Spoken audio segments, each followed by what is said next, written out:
એની દૃઢતા મક્કમતાના કારણે આ દેશનો વિકાસ શરૂઆત થઈ. પ્રધાનમંત્રી અંત્યોદયના ઉદ્દેશને સાકાર કરવાની યોજનાઓ બનાવી. પ્રધાનમંત્રી નરેન્દ્ર મોદીજીએ નેતૃત્વમાં ભારતનો વિક્રમ ગતિ ગરીબ નાબૂદી ગરીબોને સેવા કરવાનું કામ જો કર્યું હોય તો નરેન્દ્ર મોદીજીએ કરેલું છે. ભારતીયોને આવરી લેતા આયુષ્યમાન ભારતના કાર્ડ, મને મારા વાગરા વિધાનસભાનું ગર્વ છે કે મેં તમને ઘર બેઠા કાર્ડ 1.5 લાખ કાર્ડ સુધી હું તમને પહોંચાડી શક્યો છું. એનો મને આજે આનંદ સાથે ગર્વ પણ હું અનુભવું છું.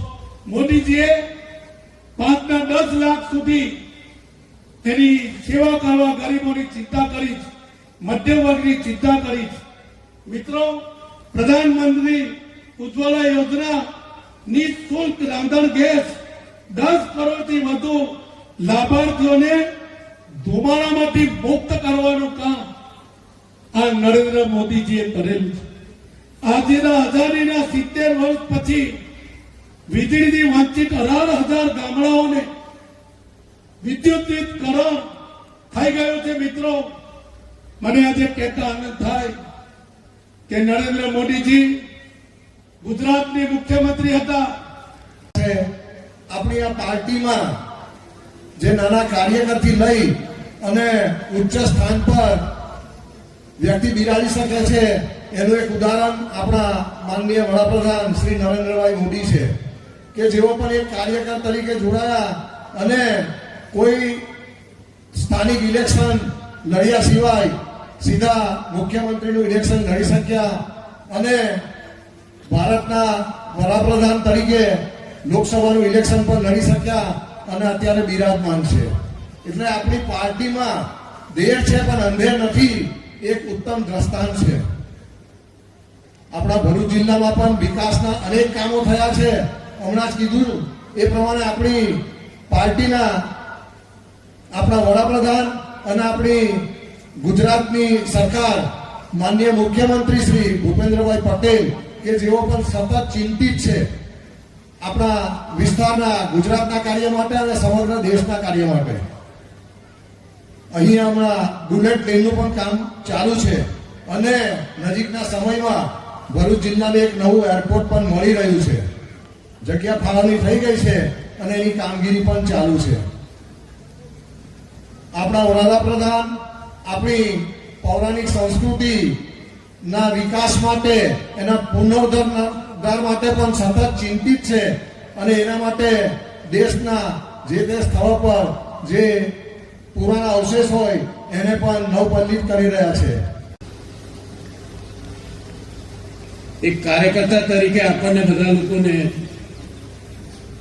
3-4 બાબતો મુખ્ય ખ્યાલમાં આવે એટલા માટે તમને કહીશ કે આપણી પાર્ટી તો ભારતીય જનસંઘના નામે 1951માં શરૂઆત થઈ ચૂકી હતી. આપણી તો 51 થી 80 આવતા સુધીમાં તો આપણે 1977માં જનતા મોરચામાં ભારતીય જનસંઘને વિલીન કરીને આખા દેશને ઇમરજન્સી થોપીને જેમણે કેદખાનું બનાવ્યું હતું એવા ઇન્દિરા ગાંધીને પદ પરથી હટાવવા માટે ઇમરજન્સીમાં જેલમાં રહેલા જનસંઘના નેતાઓ અને જનતા પક્ષના નેતાઓ બે ભેગા થઈને જનતા મોરચાની રચના કરીને 1977ની લોકસભાની ચૂંટણીમાં આપણે ઇન્દિરા ગાંધીને આ દેશના શાસન પરથી હટાવી દીધા હતા અને વિદેશ પ્રધાન તરીકે અટલ બિહારી વાજપેયી, પ્રધાનમંત્રી મોરારજીભાઈ દેસાઈ, માહિતી પ્રસારણ મંત્રી લાલકૃષ્ણ અડવાણી, આપણે તો આ બધા પદ ઉપર હતા. પરંતુ ફરીથી કોંગ્રેસના પડદા પાછળના ષડયંત્રના કારણે જનતા મોરચાની સરકારમાં કોંગ્રેસે એક પાસું ફેંક્યું અને જનતા મોરચાના નેતાઓની મહત્વાકાંક્ષા હદે આવી કે એમાં એમણે જનસંઘના નેતાઓને એવું કીધું કે જો તમારે જનતા મોરચાની સરકારમાં રહેવું હોય તો તમે કાં તો આરએસએસ સાથે સંબંધ રાખો કાં તો જનતા મોરચાની સરકારમાં રહો, એમાંથી એક જ તમારે પસંદ કરવું પડે.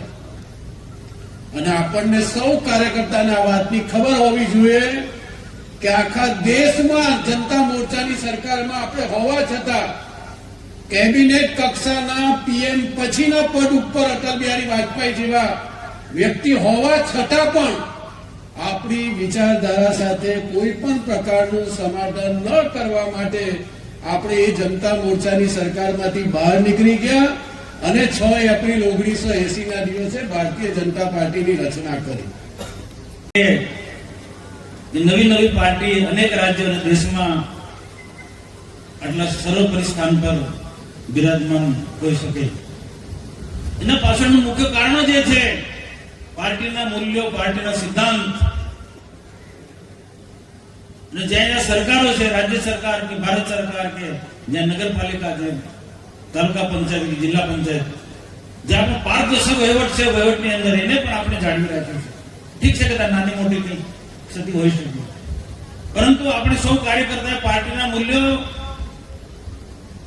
અને સત્તામાં બેસીને આપણે પારદર્શક વહીવટ જે કર્યો છે એનું આજે પરિણામ છે. આજે અહીંયા મારા અગાઉના વક્તાઓએ પાર્ટીનું જે શૂન્યમાંથી જે સર્જન થયું છે, એક વટવૃક્ષનું નિર્માણ થયું છે, એની બધી જ વાતો અહીંયા કહેવામાં આવી છે.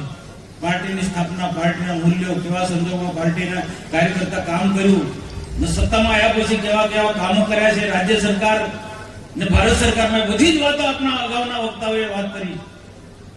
મુખ્ય વક્તા અશોકભાઈ પણ ખૂબ વિસ્તૃતપૂર્વક સ્ટેટ ને સેન્ટ્રલ નેતૃત્વના જે કામોની વાત કરી, નેતાઓની વાત કરી.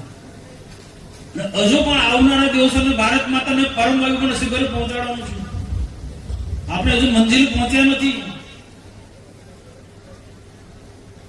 હજી આપણે મંજિલ પહોંચ્યા નથી. આરામ કરવાની જરૂર નથી. હજુ સમૃદ્ધ ભારત બનાવવા છે, મજબૂત ભારત બનાવવા છે, આત્મનિર્ભર ભારત બનાવવાનો છે. દેશના પ્રધાનમંત્રી અમેરિકા, ચાઇનાની હરોળમાં દેશને લઈ જવાના સપનું લઈને જાય. ખાલી સપનું નથી, એ સતત પ્રયત્નો છે. એમને એમ થવાનું છે. એના માટે આ બધા કાર્યકર્તા સંમેલનો કે પાર્ટી આપણી પાસેથી કામો જે આપે છે, કાર્યક્રમો આપે છે, એના મૂળમાં આ છે. ભારતીય જનતા પાર્ટીની આખા સમગ્ર ગુજરાતમાં તાલુકા દીઠ, મંડળ દીઠ સક્રિયતા સભ્યને આજે સ્નેહ મિલન હતું. એમાં ગુજરાતના દેશના વડાપ્રધાન નરેન્દ્ર મોદીજીની કામની ખુલ્લેઆમ ચર્ચા કરી અને મોદીજીના નેતૃત્વમાં, ભૂપેન્દ્ર પટેલ સરકારના નેતૃત્વમાં ભારતીય જનતા પાર્ટી કેમ મજબૂત બને, તાકાતવાન બને, એવી માનસિકતા અને કાર્યકરોનો જે વિશ્વાસ છે એનો આજે મને કહેતા આનંદ થાય છે. સક્રિય કાર્યકર્તાનું સન્માન, સાથે સાથે નવા નિયુક્ત પ્રમુખ પ્રકાશ મોદીજીનું સ્વાગત, મંડળના પ્રમુખ ભાઈ શ્રી જયદીપસિંહ અને ભાઈ શ્રી ગોહિલ હિતેશ, ત્યારે એમને હું આજે સતીશને અને રણજે એમને ખૂબ ખૂબ આવકારું છું. એમનું સન્માન કર્યું. ખૂબ આનંદની લાગણી એ વાતની છે કે આજે સક્રિય સભ્ય ખૂબ મોટી સંખ્યાની અંદર હાજર છે. ભારતીય જનતા પાર્ટી સૌનો સાથ, સૌનો વિકાસના મંત્રથી આગે કૂચ કરી રહી છે.